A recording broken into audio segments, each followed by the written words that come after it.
Hey guys, welcome back. Now in today's video, I'm answering a question from my mentee, Trevor, who says to me, well, how can I get started with this business? You know, which part should I outsource? Which part should I find staff for? Which part should I be doing? And so I gave him a few options here. When you're starting out, there's only so much time in the day. There's only so much you can do when you're alone. So what is the best way to start organically, slowly, right? And still be able to execute everything that the clients need. So in this episode, I'm going to share with you how I've explained to him that if you're good at this part, let's just start doing that and outsource this bit first. And until you get the ball rolling and you know what to do, you can choose to take more things in-house rather than thinking that you have to do everything yourself. Now, if you try to do everything yourself, you can't do it. And if you don't offer full suite of things sometimes, then it's not enough to actually transform a client. So here are some options on how you can actually outsource so that you could grow and start and grow your business. Do you want to be starting this business and your focus is around this sales process consulting that comes with the VA, right? And VA is like, you want to make money on it, but you don't want it to be your core product. That's a decision you need to make. Because for me, for example, my core product is actually the recruitment of people, right? So what I'm saying is that if your core product is this whole setting up your sales process and understanding and training, whatever, you could actually be collaborating with an agency, with an outsourcing agency like mine, who does the sourcing, right? Does the whole sourcing of the VAs. But then you don't have to worry about that aspect of it, because that aspect is also big, right? But if you wanted to do from A to Z, it means not only are you going to, sit with the client, map out the sales process, customize the template, whatever, you will then need to go and you can choose to directly outsource, hiring, uploading the jobs up on sites like onlinejobs.ph or wherever that you know of, and then vet them out. If you filter, interview, right?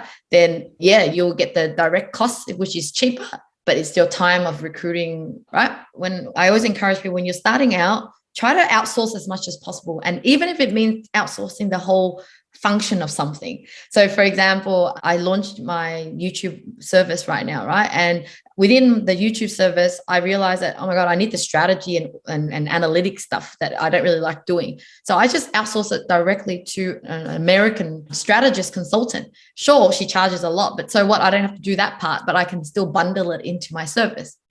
Right. Yeah. Exactly. Yeah. Mm-hmm. At the end of the day, you want to focus on what you do best, the least effort, the less headache.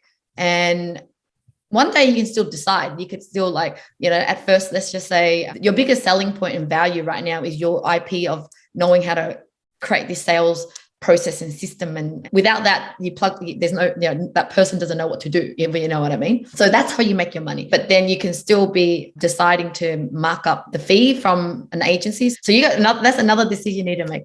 One is like a direct referral, where you're like, look, I just want to this is what I do, but I have a recruitment agency that I partner with that handles the VA, that recruitment of the VA, right? And this is when it's less work for you because the client will deal directly with the agency to get the VA part, but they deal with you for this part, right? Right. And look, there's always opportunity for you to be getting like a kickback, a rebate, the commission on passing on that lead to the person. Or when you're white labeling, it's a bit more work because the client will be liaising with you. You are liaising with the agency. The agency deals with you. So let's just say you're like, okay, Lynn, I've got 2 clients that want 2 VAs and I'm going to be setting up these systems and then I'm going to need these VAs with these jobs, right? And can you go and recruit for me? And then let's say I recruit for X amount. You price it, whatever you want to price for the client, but it just means that you are responsible for working with that client, and that client kind of relies on you for all the questions and problems. Right. Does that make sense? Right. Yeah. Mm-hmm. Yeah. Because I wouldn't be doing the outsourcing. You would be doing the outsourcing, but I don't really have too much experience in doing that and posting on jobs. I just have the experience within the sales and helping the agents and whatnot. So right. Then right. With your understanding of the agents and the sales thing, you just make it easy for clients.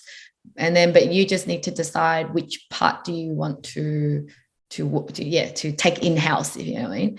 And right. I always tell people, like, when you're starting out, try to do less work as much as possible and get used to building up clients and sales, and because there's already that's already hard in itself, let alone trying to do the actual deliverable of certain things. So I give you that. A friend of mine came to me and said, oh my God, I love these artificial flowers, and normally this company charges like $200. I reckon I can do it for $170. And I was just like, okay, so do you know how to do it yet? Nope. I'm going to go to the workshop. I'm going to learn how to do the flowers. And I'm like, okay, so apart from you learning how to do it, now you're going to go and buy the actual flowers to put it together. Then you're going to deliver and all that. Where is the time for you to actually be getting clients and selling this thing, And she's like, right. I'm like, you know what? Because you haven't started a business before. If I were you, I would be trying to make a deal with this company and go, hey, I want your wholesale rate for your flower arrangement, right? And sell that shit, and also start thinking beyond that. Like, how can you be different to those flower companies, right? Like, what does the end consumer want? Maybe what they want is peace of mind that whenever they have an event coming up and they want to send a gift, you just make it easy that you bundled a bunch of different things, something that they can't get elsewhere. But guess what? All you've done is you have outsourced and put things together that is different to something else. And you make more money easier that way than trying to make the stuff too soon. Right. Yeah. Because I was thinking of like doing all of that too, right? Like the recruiting and then, training and whatnot. Because I'm thinking of two things, like, how am I going to be doing the recruiting? And then I find them an agent. And then so I'm still going to be working with the agent to, train them in sales, but then also have them work at the same time, if you know what I mean. So yeah.